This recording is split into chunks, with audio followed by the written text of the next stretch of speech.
جی بسم اللہ الرحمن الرحیم۔ آج کا ٹاپک ہے وجود باری تعالی۔ کائنات کے اندر اللہ رب ذوالجلال کی ذات اقدس موجود ہے یا نہیں ہے؟ کائنات خود بخود بنی ہے یا کسی نے بنائی ہے؟ اللہ تبارک و تعالی کے موجود ہونے میں کوئی عاقل اور سمجھدار انسان شک نہیں کر سکتا۔ ٹھیک ہے جناب۔ اصل میں دنیا کے اندر کچھ لوگ ایسے ہیں جن کا یہ کہنا ہے کہ دنیا از خود بنی ہے، خود بخود وجود میں آئی ہے، اس کے بنانے والے کوئی نہیں ہے، کسی نے بنایا نہیں ہے، یہ خود وجود میں آئی ہے، بس ایک حادثہ رونما ہوا اور اس حادثے کے بعد یہ دنیا بن گئی ہے۔ تو آج ہم بات کریں گے، سیار صاحب توجہ کے ساتھ، آج ہم بات کریں گے اس بابت کے اندر کہ آیا اس کائنات کے اندر اللہ تعالی موجود ہیں اور یہ دنیا کسی نے بنائی ہے کہ نہیں ہے؟ اللہ تبارک و تعالی موجود ہے، اس پر قرآن مجید کی اور ہزارہا احادیث مبارکہ وارد ہے۔ عقل کا بھی یہی تقاضا ہے، کیونکہ ہم جب کوئی چیز دیکھتے ہیں تو ہمیں یقین ہو جاتا ہے کہ اس کا بنانے والا بھی کوئی ہوگا۔ یہ جو مکان نظر آ رہا ہے، دیوار نظر آ رہی، یہ چھت نظر آ رہا ہے، تو یہ کسی معمار نے بنایا ہوا ہے، معمار نے، بنانے والے نے بنایا ہے، خود یہ کمرہ نہیں بنا۔ یہ جو آپ کے ہاتھ میں گھڑی ہے، یہ جو گھڑی چل رہی ہے، یہ کسی کارخانے میں بنی ہے اور پھر اس کارخانے والا بھی کوئی ہے، ویسے کہ ویسا از خود یہ کارخانہ بھی نہیں بنا اور یہ گھڑی بھی خود نہیں بنی۔ تو کارخانے کو کسی بنانے والے نے بنایا ہے، مکان کو کسی نے بنایا ہے، دیوار کو کسی نے بنایا ہے۔ کارخانہ بغیر کسی کے بنانے کے خود نہیں بنا، یہ گھڑی بھی خود بخود نہیں بنی، یہ سوئی جو چل رہی ہے تو اس کی پیچھے پوری کہانی ہے۔ کیا خیال ہے؟ پوری کہانی ہے نا، نیچے پرزے ہیں، گراریاں لگی ہے اور اس کو چابی دے رہے ہیں، اور اگر چابی نہیں ہے تو اس میں سیل ڈلا ہوا ہے، ہاں جی، اس کو چارج کرتے ہیں وغیرہ وغیرہ۔ تو جب یہ چھوٹے سے چھوٹا کارخانہ یا چھوٹی سے چھوٹی گھڑی خود بخود چل نہیں رہی، تو پھر دنیا کا یہ عظیم الشان کارخانہ جو نامعلوم وقت سے اب تک ایک خاص ترتیب کے ساتھ، ایک خاص نظام کے ساتھ چل رہا ہے، تو یہ خود بخود کیسے ہو سکتا ہے؟ کیسے ممکن ہے کہ یہ خود بخود پیدا ہوا ہو اور خود بخود ایویں چل رہا ہو؟ ایسا ممکن ہے؟ میرے خیال میں ایک عاقل آدمی، سمجھدار آدمی کبھی بھی یہ نہیں کہہ سکتا کہ یہ خود بخود چل رہا ہے۔ اور آپ ایک اور مثال لیجیے، یہ جو آپ سورج دیکھ رہے ہیں کہ جو ایک خاص وقت میں اپنا چکر پورا کرتی ہے، یہ سورج ایک خاص مدار کے اندر گھوم رہے ہیں، زمین ایک خاص وقت میں سورج کے گرد اپنا چکر پورا کرتی ہے اور اس میں ایک ذرہ برابر بھی فرق نہیں آ رہا۔ ستارے اپنے وقت میں ابھرتے ہیں اور اپنے وقت پر غروب بھی ہو جاتے ہیں، نظروں سے غائب ہو جاتے ہیں، اور کبھی بھی اس میں کوتاہی بھی نہیں کرتے، اپنی رفتار میں، اپنے ڈوبنے میں، اپنے غروب ہونے میں، اپنے نکلنے میں، روشنی دینے میں ذرہ برابر بھی کمی کوتاہی نہیں کر سکتے۔ تو ان ساری چیزوں کو اتنا پابند کس نے کیا ہے؟ قرآن کے اندر اللہ تبارک و تعالی ارشاد فرماتے ہیں، سورۃ الملک آیہ نمبر 3-4، ما ترى اعوذ باللہ من الشیطان الرجیم بسم اللہ الرحمن الرحیم ما ترى فی خلق الرحمن من تفاوت فارجع البصر هل ترى من فطور۔ ترجمہ، اللہ کی صنعت میں تو کوئی فطور نہیں دیکھے گا، فرق نہیں دیکھے گا، خرابی نہیں دیکھے گا، اور نگاہ یعنی نظر ڈال کر دیکھیے، کہیں تجھے کوئی خلل بھی نظر نہیں آئے گا۔ اللہ کی صنعت، اللہ نے جو چیزیں بنائی ہے اس میں کوئی خرابی تجھے نظر نہیں آئے گی۔ اگر تو کسی چیز میں کیڑے نکال رہا ہے یا خرابی نکال رہا ہے تو اس چیز کی خرابی نہیں ہوگی، کارخانے قدرت کی خرابی نہیں ہوگی، بلکہ وہ تیرے دماغ کا فطور ہوگا۔ دماغ کا فطور جانتے ہو بھائی؟ ہاں جی، دماغ کی خرابی ہوگی، آپ کے دماغ کے اندر فرق ہوگا، آپ کا دماغ بالفاظ دیگر خراب ہوگا، اس لیے تو دوسری چیزوں کو بھی خراب دیکھے گا۔ اسی طریقے سے قرآن مجید کے اندر ہے وَفِي الْأَرْضِ آيَاتٌ لِّلْمُوقِنِينَ وَفِي أَنفُسِكُمْ أَفَلَا تُبْصِرُونَ، ہے جی، اتنی ساری آیتیں میں پیش کر سکتا ہوں کہ جس کو آپ رد نہیں کر سکیں گے۔ خیر، بہرحال سورج اپنے مدار میں، اپنے جو احاطہ اللہ نے اس کے لیے قائم کیا ہے، وہ اپنے مدار میں چکر لگا رہا ہے، چاند اپنے رستے پہ جا رہا ہے، نہ سورج اپنے مدار سے نکلا، نہ چاند اپنے مدار سے کبھی نکلا، نہ چاند سورج کی طرف بھاگ رہا ہے، نہ سورج کبھی چاند کی طرف سائیڈ مار کر ہاں جی تھوڑا سا قریب ہو جاؤں، ایسا کبھی نہ ہو سکتا ہے، نہ کبھی ہوا ہے۔ اور ایسا بھی کبھی آپ لوگوں نے نہ دیکھا ہے نہ سنا ہے کہ رات آتے آتے رک جائے یا دن جاتے جاتے رک جائے اور کہے نہیں میں نے تو نہیں جانا، ہاں جی میں نے تو نہیں جانا بھائی، میں نے تو سورج کہے میں نے تو نکلنا نہیں، اور کہے کہ میں نے غروب نہیں ہونا۔ ہاں جی، قرآن مجید کے اندر اس طرف ایک اشارہ بھی ہے، اگر آپ لوگوں نے پڑھا ہو ماشاءاللہ، قرآن مجید کے اندر آیت کریمہ ہے، سورہ یاسین کے اندر 40 نمبر آیت کریمہ ہے، للشمس ينبغي لها ان تدرك القمر ولا الليل سابق النهار وكل في فلك يسبحون۔ للشمس، نہ سورج کی مجال ہے، ينبغي لها کہ وہ کیا کرے، ان تدرك القمر کہ وہ جا کے چاند کو پکڑ لے، للشمس ينبغي لها نہیں ہے سورج کی کوئی مجال، ان تدرک القمر کہ وہ جا کے چاند کو پکڑ لے، ولا اللیل اور نہ رات، سابق النہار کہ وہ دن سے پہلے آ جائے، ایسا بھی نہیں ہو سکتا۔ وکل فی فلک یسبحون، اور یہ سب ایک دائرے میں تیر رہے ہیں، گھوم رہے ہیں، چل رہے ہیں۔ ابھی سائنس کا زمانہ ہے، آپ لوگوں نے میرے خیال میں کہکشاں کے متعلق پڑھا ہوگا، ستاروں کے متعلق، سیاروں کے متعلق کہ وہ کیسے چھل پھرتے ہیں اور اپنے اپنے مدار میں اپنے اپنے راستے پر چل کر وہ وقت پورا کر رہے ہیں۔ آپ لوگ ماشاءاللہ بھی تو آپ بڑے سمجھدار ہو گئے ہو اور سب کے پاس علم کا خزانہ بھی آ گیا ہے۔ آپ لوگ اس نہج پہ ہو کہ خود کسی کو پڑھا سکو۔ میں آپ لوگوں کو پڑھا نہیں رہا ہوں، بلکہ آپ کو صرف اور صرف اشارہ دے رہا ہوں، باقی ماشاءاللہ آپ خود سمجھدار ہو۔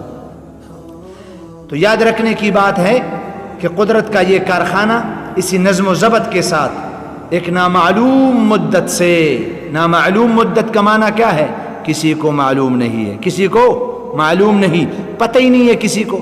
یہ جو لوگ کہہ رہے 500 سال ہو گئے، لاکھ سال ہو گئے، 5 لاکھ سال ہو گئے، یہ تخمینے ہیں، اندازہ ہے، اندازہ غلط بھی ہو سکتا ہے نا صوفی، اور انسان کیا ہے وہ جو اندازے لگائے؟ انسان کو دیوار کے پرلی سائڈ علم نہیں ہے، تو یہ کیسے وہ کہہ سکتا ہے کہ وہ اس دنیا کے بننے ہوئے 5 لاکھ سال ہو گئے؟ نہیں نہیں نہیں، معلوم مدت نہیں ہے، نامعلوم ہے۔ قرآن احادیث مبارکہ اس بارے میں خاموش ہے۔ تو یہ عقل نہیں مانتی، یہ بات عقل میں بیٹھ ہی نہیں سکتی کہ اتنا بڑا نظام اتنی مدت مسلسل سے کہ جو نامعلوم ہو بغیر کسی چلانے والے کے چلے، ایسا ناممکن ہے، عقل مان ہی نہیں سکتی، ناممکن ہے۔ اس لیے خود یہ کائنات، دن رات، چاند سورج، ستارے سیارے، زمین، یہ سارا کا سارا نظم و ضبط، ترتیب، یہ آپ لوگ کیا کہہ سکتے جی، یہ تدوین جن کا بنانا مدین کیا گیا ہے جی، تو یہ سارا کا سارا یہ اللہ کے وجود کا بھی کھلا ثبوت ہے نا، کہ اس کو کس نے بنایا ہے، کس نے کھڑا کیا، کون گھما رہا ہے، کون نکال رہا ہے، کون اس کو غروب کر رہا ہے، کون اس کو روشنی دے رہا ہے، کون چاند کو جو ہے نا وہ روشنی پہ مجبور کر رہا ہے، کون اس کو کھڑا رکھنے پر مجبور کر رہا ہے، یہ کون ہے؟ یہ اللہ۔ اور قرآن مجید کی آیت کریمہ بھی ہے ماشاءاللہ، آپ لوگوں کو یاد ہے، سورۃ آل عمران، جو قرآن مجید کی سورۃ فاتحہ کے بعد سورۃ البقرہ ہے، اور بقرہ کے بعد سورۃ آل عمران ہے۔ قرآن مجید کی آل عمران کی آیت کریمہ ہے، آیہ نمبر 190 آیت کریمہ ہے سورۃ آل عمران کی، ان فی خلق السماوات والارض واختلاف اللیل والنہار لآیات لأولی الالباب، لآیات لأولی الالباب، دیکھ عقل والوں کے لیے نشانیاں ہیں، لآیات نشانیاں ہیں لأولی الالباب اہل عقل، عقل والو، دانش، اہل دانش جس کو کہتے ہیں، فکر کرنے والوں کے لیے. کیا؟ ان فی خلق السماوات، بے شک کے آسمانوں، والارض اور زمین کے پیدائش میں، واختلاف اللیل والنہار اور رات اور دن کے اختلاف میں یعنی بدلنے میں، دن رات کے بدلنے میں، لآیات اور نشانیاں ہیں لأولی الالباب عقل والوں کے لیے. تو اس بات کو سمجھنے کے لیے اللہ تعالیٰ نے انسان کو خود اس کے اپنی پیدائش کی طرف بھی متوجہ کیا ہے. کبھی سوچا ہے انسان کیسے پیدا ہوتا ہے، کیسے وہ بنتا ہے، اور کس طریقے سے وہ لوتڑا، کس طریقے سے وہ ذرہ پانی سے، ہاں جی، اور پھر وہ کیسے کارخانے میں ہے. چھوٹے سے چھوٹا کارخانہ لے لو نا، آپ لوگ ذرا سوچیں تصور کی آنکھ سے کہ ماچس کی جو ڈبی بنتی ہے نا، اس کے اندر وہ جو ماچس کی تیلیاں ہیں، اس تیلی والے کارخانے کے اندر بھی بڑا سارا شور ہوتا ہے، ہر طرف مکینک کام کر رہے ہیں، مشینیں لگی ہوئی ہیں، اور گرد و غبار ہے، اور بھاپ نکل رہی ہے، اور یہ ہے وہ ہے کیمیکل، یہ پورا ایک سسٹم ہوتا ہے. لیکن آپ نے دیکھا ہے کتنا پیارا انسان، کتنا خوبصورت انسان، کتنا عقل مند انسان، کتنا زبردست قسم کا اللہ کی تخلیق. وہ جب پیدا ہوتی ہے تو اللہ کہاں پیدا کرتے ہیں؟ ماں کے پیٹ میں. اچھا، ماں کے پیٹ میں وہ جو کارخانہ ہے، آپ لوگوں نے کبھی درست کی یا جس کو کہ ہتھوڑی کی یا مشین کے سٹارٹ ہونے کی کبھی آواز سنی ہے؟ نہیں، ایسا نہیں. تو کہتے ہیں اللہ تبارک و تعالیٰ نے انسان کو اپنی پیدائش کی طرف متوجہ کیا اور یہ بات سمجھانے کی کوشش کی ہے کہ تم لوگ اپنے پیدائش کے اوپر غور و فکر کر لو تو تجھے یقین ہو جائے کہ یہ دنیا کیسے بنی ہے. جب تجھے بنا سکتا ہوں تو دنیا کو، جب تجھے بنا سکتا ہوں آسمان کو پیدا کر سکتا ہوں، جب تجھے بنا سکتا ہوں پیارا پیارا تو سورج کو بھی بنا سکتا ہوں. ہے جی. تو قرآن مجید کے سورۃ طور کے اندر 27ویں پارے کے اندر آیا نمبر 35 اور 36 کے اندر اللہ تبارک و تعالی ارشاد فرماتے ہیں ام خلقوا من غیر شیء ام هم الخالقون ام خلقوا السماوات والارض بل لا یوقنون. کیا یہ لوگ یعنی انسان بغیر کسی کے پیدا ہو گئے؟ نہیں. یا یہ کہ خود اپنے خالق ہے، اپنے آپ کو پیدا کیا، اپنے آپ کو پیدا کر سکتے کوئی؟ نہیں. یا انہوں نے آسمان اور زمین کو پیدا کر لیا؟ نہیں. اصل یہ ہے کہ یہ یقین نہیں رکھتے. تو کیا فرماتے ہیں کہ آیا یہ انسان بغیر کسی کے پیدا کیے پیدا ہو گئے، یا یہ خود اپنے خالق ہیں، اپنے آپ کو پیدا کر سکتے ہیں، یا انہوں نے آسمان اور زمین کو پیدا کر لیا ہے؟ اصل یہ ہے کہ یقین نہیں رکھتے. جیسے کہ ہم دنیا کے بننے پر یقین نہیں رکھتے، ایسی ہی انسان کو اپنے پیدائش پر بھی یقین نہیں ہے. لیکن جو انسان اپنے آپ سے انکار کر سکتا ہے تو وہ خدا کی دنیا سے یا اللہ کی کائنات سے کیسے انکار؟ اگر انسان کہے کہ ہاں میں اللہ کا عجوبہ ہوں، اللہ کی قدرت کا کرشمہ ہوں، تو پھر اس کو یہ یقین بھی کرنا چاہیے کہ یہ جو سورج ہے، ستارے ہے، چاند ہے، نباتات ہے، جمادات ہے، ہر چیز پورا کارخانہ ہے، پورا کارخانہ، تو یہ سب اللہ کے بنائے ہوئے ہیں. تو نظام کائنات کی یہ گواہی ایک عقلی دلیل ہے. عقلی ایک ہوتا ہے عقلی دلیل، ایک ہوتا ہے نقلی دلیل. عقلی دلیل کا معنی یہ ہے کہ جو تیرے دماغ کے اندر کوئی مثال آ جائے، اس مثال سے آپ کسی کو سمجھائیں جیسے میں نے سمجھایا. اور نقلی دلیل وہ جس کو ہم قرآن و حدیث کہتے ہیں. اور دلائل نقلیہ وہ 4 ہے، قرآن اور حدیث، قرآن اور حدیث جس کو ہم قرآن و سنت بھی کہتے ہیں، اور صحابہ کرام کا اجماع، اور تیسرے نمبر پر قیاس. چل انشاءاللہ العزیز اس بارے میں کسی اور وقت پہ بات ہوگی. آج ہم اس ٹاپک کو نہیں چھیڑ رکھے ہوں، لمبی بات ہو جائے گی، پھر آپ کو یاد کرنا مشکل ہو جائے گا. تو نظام کائنات کی یہ گواہی ایک عقلی دلیل ہے، اور اس دلیل کے بغیر بھی اللہ کو ماننا انسانی فطرت کی آواز ہے. انسانی فطرت ہے کہ وہ اللہ کو مانے. مطلب یہ ہے کہ اگر آپ کو کوئی گواہ پیش کرے، دلیل پیش کرے، تو کیا تم اللہ کو مانو گے؟ یا کسی نے دلیل پیش نہیں کی تو کیا تم اللہ کو نہیں مانو گے؟ نہیں، ایسا نہیں ہے. اللہ اس چیز کے قابل ہے کہ اس کو دلیل کے ساتھ بھی مانو اور بغیر دلیل کے بھی مانو. بات آگے سمجھ؟ اللہ کو بغیر دلیل کے ہم اللہ مانتے ہیں. کوئی لاکھ دلیلیں دے دیں اللہ کے نہ ہونے پر، تو کیا تم قائل ہو جاؤ گے کہ اللہ نہیں ہے؟ نہیں، اللہ ہے، ہر جگہ موجود ہے، اور یہ ساری کائنات اس نے بنائی ہے. انسان کی روح کو ایک خالق کائنات کے ماننے اور اس کی عبادت کے بغیر سکون مل ہی نہیں سکتا۔ اللہ نے جو انسان کے اندر روح ڈالی ہے، جب تک انسان اس کے ذریعے سے عبادت نہیں کرتا اس کو چین نصیب نہیں ہوگا، سکون نصیب ہوگا۔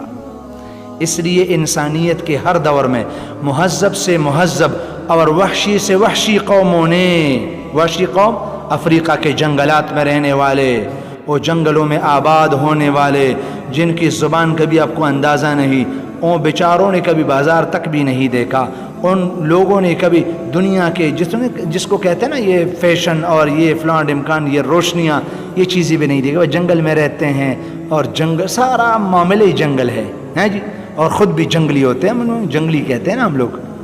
تو کہتے ہیں کہ وحشی سے وحشی قوموں نے کسی نہ کسی صورت میں بھی ایک عظیم ذات کا اعتراف کیا ہے، یعنی جنگل میں رہنے والے لوگ بھی خدا کے معترف ہیں کہ اللہ ہے اور اس کی عبادت بھی کرتے ہیں، اگرچہ ان کی عبادت کا طریقہ مختلف ہوتا ہے، وہ قرآن اور حدیث سے ثابت بھی نہیں ہوتا، جو ہے نا وہ اپنے لگے ہوتے ہیں، کوئی چیخ و پکار کر رہے ہیں، کوئی جو ہے نا وہ دما چھوکڑی کر رہے ہیں، بہرحال ان کو وہ عبادت سمجھتے ہیں اور وہ ایک خدا کے لیے عبادت کرتے ہیں، اگرچہ وہ خدا کو جانتے نہیں، مانتے نہیں، سمجھتے اس لیے نہیں کہ ان کے پاس علم نہیں ہے۔ جب علم نہیں ہے تو ظاہر بات ہے پھر درخت کو خدا سمجھیں گے، یا سورج کو خدا سمجھیں گے، یا چاند کو خدا سمجھیں گے، یا جیسے کہ قرآن مجید کے اندر ہے نا، وہ غالباً 8ویں پارے کے اندر ہے کہ 7ویں پارے کے آخر میں ہے کہ اس نے حضرت ابراہیم علیہ السلام نے چاند کو بڑا دیکھا تو سمجھا یہ خدا ہے، سورج کو بڑا دیکھا تو سمجھا یہ خدا ہے، نہیں خدا وہ نہیں ہے، خدا ان سے بھی بڑھ کر ہے۔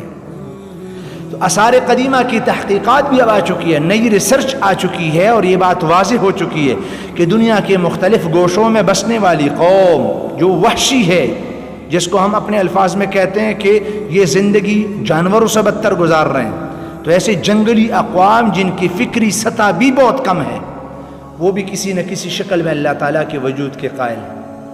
اس سے ظاہر ہوتا ہے کہ وجود باری تعالیٰ پر ایمان لانا انسان کی فطرت ہے، اور بڑی سے بڑا کافر بھی، جیسے کہ جاہلیت کے زمانے میں ہوتا تھا، جب یہ کافر لوگ لات اور عزات اور منات، حبل، ان کو ماننے والے، بڑے بڑے بتوں کو پرستش کرنے والے، اور 360 بت رکھے ہوئے تھے خانہ کعبہ کے اندر، ان کے ماننے والوں کو بھی جب کوئی ربڑا پیش آتا تھا نا، کب مشکل میں پھنس جاتے تھے جی، خرب پخٹکین خطو، تو پھر کیا کرتے تھے یہ لوگ؟ پھر اللہ کو، وہ جن کو انہوں نے نہیں دیکھا، کہتے یا اللہ بس اس دفعہ ہمارا بیڑا پار لگا دے، ہمیں اس دفعہ جان چھڑائی ہو جائے اور اس دفعہ آپ ہمیں معاف کر دے، پھر آئندہ نہیں کریں گے۔ لیکن جب وہ باہر ساحل پر پہنچتے تھے، یہ اس وقت ہوتا تھا، قرآن مجید کے اندر ہے کہ جب ان کی کشتی بھنور میں پھنس جاتی تھی، پانی کے اندر طوفان آ جاتا، تو یہ لوگ کہتے یا اللہ ہماری کشتی کو پار لگا دے، پھر اس بار ہم آپ کی نافرمانی نہیں کریں گے۔ لیکن کہتے کہ قرآن مجید کی آیت کریمہ کی تشریح کوئی ایسے ترجمہ بن رہا ہے کہ جب یہ لوگ جو ہے نا وہ ساحل پر اترتے تو پھر نافرمانی کرنے میں لگ جاتے۔ تو قرآن مجید کی آیت کریمہ ہے سورۃ الانعام کے اندر، آیہ نمبر 63 64 63 64 نمبر آیت ہیں، قل من ينجيكم من ظلمات البر والبحر تدعونه تضرعا وخفيا لئن انجانا من هذه لنكونن من الشاكرين۔ آپ کہیے وہ کون ہے جو تم کو نجات دے دیتا ہے خشکی اور تری اور اندھیروں سے، کہ تم اس کو پکارتے ہو، آہوزاری کرتے ہو اور چھپکے سے اس کو سناتے ہو۔ اللہ تعالیٰ نے ہمیں اس مصیبت سے اگر نجات دے دی تو ہم شکر گزار رہیں گے۔ آگے سمجھ، اصل میں یہ جو پکار ہے یہ انسان کی اصلی فطرت یعنی دل کی آواز ہے، اور یہ فطرت دل کی آواز بے ساختہ یہ اللہ تعالیٰ کی موجودگی کی سب سے بڑی گواہی ہے۔ تو جناب من، جس طرح یہ بات واضح ہو گئی اور یقینی ہے کہ اس کائنات کا کوئی پیدا کرنے والا، چلانے والا ہے، اور وہ اللہ ہے۔ کون ہے؟ اللہ۔ تو اس طرح یہ بات بھی واضح اور یقینی ہے کہ وہ ایک اللہ ہے۔ کیوں؟ دو اللہ ہو ہی نہیں سکتے۔ اگر دو اللہ ہوتے، جیسے قرآن مجید کے اندر ہے لو کان فیہما آلہۃ الا اللہ لفسدتا، سورۃ الانبیاء کی آیت نمبر 22 ہے کہ اگر اس دنیا کے اندر دو خدا ہوتے تو فساد مچ جاتا، لفسدتا، دونوں سے فساد. ایک زمیندار آ جاتا اور کہتا ہے یا اس ایک خدا کے پاس, معاذ اللہ, اگر ہوتے بالفرض والمعال, ہے نہیں, اگر ہوتے تو کچھ لوگ آ جاتے, ہاں جی, جیسے کراچی والے ہیں, سندھ والے ہیں, راجن پور والے ہیں, یا دوسرے علاقوں والے جہاں بارش اس دفعہ زیادہ ہو گئی, اللہ سب کے ساتھ کرم کا معاملہ فرمائے. تو یہ لوگ آ جاتے کہ یا اللہ اور بارش نہ برسانا, اور جن لوگوں کی فصلیں بھی تیار ہو رہی ہے ان کو پانی کی ضرورت ہے کہ یا اللہ بارش برسا دیجئے, تو معاملہ ہی گڑبڑ ہو جاتا, وہ دونوں اللہ سے جو نا وہ راستے ہی جو نا وہ گڑمڑ ہو جاتا. تو اس لیے اللہ ایک ہے, دو نہیں ہے. ہمارا ایمان ہے اس کائنات کو بنانے والا ایک اللہ ہے, ہم اسی کو مانتے ہیں, اسی پر یقین کرتے ہیں, اسی پر ایمان لاتے ہیں, اور اس کے کہنے کو مانتے ہیں اپنے بساط کے مطابق. جو خطائیں اور کمزوریاں انسان میں ہیں تو بس اس پہ پشیمان ہے, نادم ہے, اللہ سے دعا کرتے ہیں اللہ کریم ہمارے پشیمانیوں کو, ہماری ندامت کو قبول فرمائے اور ہمارے گناہوں سے درگزر فرمائے. انشاءاللہ بقایا کل کی کلاس میں. آج کے لیے اتنا کافی ہے, زیادہ اگر پڑھیں گے تو پھر آپ کے لیے بوجھ ہوگا, اس لیے میں کوشش کرتا ہوں کہ آسان سے الفاظ میں ہو اور زیادہ نہ ہو. بس زیادہ سے زیادہ اگر کلاس بڑھ جائے تو 25 منٹ تک جائے, اس سے زیادہ بڑھ کر نہ جائے. تو اس لیے آپ لوگ کوشش کریں کہ اس کو یاد رکھیں, یہ کل ایگزام کے اندر آپ کے لیے کام آئے گا. ٹھیک ہے جناب, اور کوئی مشکل پریشانی ہو بے شک آپ پوچھ سکتے ہیں. میں نے تو پہلے دن کہا تھا کہ اگر آپ کو کوئی سوال کا جواب درکار ہو تو آپ کھڑے ہو کر کلاس کے آخر میں سر ہمارے سوال ہے اور اسی طریقے سے کویشچن ہے, آپ اس کا جواب دیجئے. میں بلا جھجک بغیر کسی پریشانی کے آپ لوگوں کو جواب دوں گا. ہاں, آپ میں سے کوئی فیمیل اسٹوڈنٹ ہو جاتا ہے, انسان اپنے والد سے پوچھ نہیں سکتا, اپنی والدہ سے پوچھ نہیں سکتا, یا اس کی زندگی میں کوئی ایسا بندہ نہیں ہے کہ جس کے ساتھ اس کا ایسا رابطہ ہے کہ جو کہے چلو یہ دینی مسئلہ اس سے پوچھوں. تو میں نے آپ لوگوں کو کہا ہے کہ فیمیل اسٹوڈنٹس جتنے ہماری بچیاں ہیں, ان کو اگر کوئی ایسا مسئلہ ہو جو کلاس کے سامنے بیان نہیں کر سکتے, یا دوسرے جو ہے نا اپنے کلاس میٹ کے سامنے بیان نہیں کر سکتے, وہ کاغذ کے ایک ٹکڑے پر لکھ کر بے شک مجھے کلاس میں تھما دے. میں کلاس کے اندر ہی کاغذ کے ٹکڑے کے اوپر, مطلب یہ کہ ایک پیپر کے اوپر وہ لکھیں, اپنا سوال کویشچن لکھیں, تو اگر وہ بیان کرنے کے قابل ہوا میں بیان کر دوں گا. اگر کوئی ایسا خفیہ مسئلہ ہوا جیسے کہ بعض مسائل ہوتے ہیں تو یہ ہے کہ اس کو ہم جو ہے نا انشاءاللہ کاغذ کے اوپر ہی جواب لکھ کر آپ کو دے دیں گے. انشاءاللہ پریشانی ختم ہو جائے گی. اللہ کریم آپ کو کامیاب اور کامران رکھے. جزاک اللہ.